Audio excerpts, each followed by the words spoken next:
मालिक किसी क्षतिग्रस्त हे ना मालिकों ना जमी रलिक सहित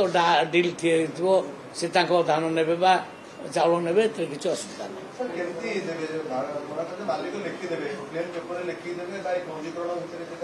प्लेन पेपर लिखि दिखती किसी असुविधा मुझे प्लॉट नंबर खाता मो जगह मु अमुक को लिखिकी चाष करने वर्ष भाग चाष करने अनुमति देली ये दीपद लिखिदे देले आमे भाग चाषी ना रेजिस्ट्रेशन टा कर टार्गेट नहीं टार्गेट तो चाषी माने जदि रेजिस्ट्रेशन करने मना कर जी चाष कर रेजिस्ट्रेशन करने आसो से अनुसार टार्गेट बढ़ो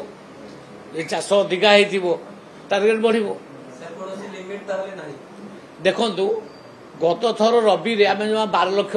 मेट्रिक टन धान कि ए वर्ष 20 लाख मेट्रिक टन है टार्गेट रखी से 20 रखिलु 20 होगा टार्गेट अचीव हो आम गत थर 74 लाख मेट्रिक टन खरीफ रे कि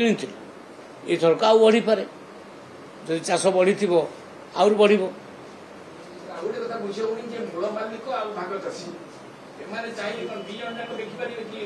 ना भाग चाषी ना रेजिस्ट्रेशन ना मूल मालिक पूरा लिखिदब नहीं सी कहीं सी बिक पार सी भाग चाषी को लिखिदेला जे मु तुमको बिल चाष करने को देली अर्थात भाग चाषी ना रेजिस्ट्रेशन है भाग चाषी अकाउंट को बैंक अकाउंट को आम पैसा दबु आउ से जमी मालिक बाद पड़ पार ना।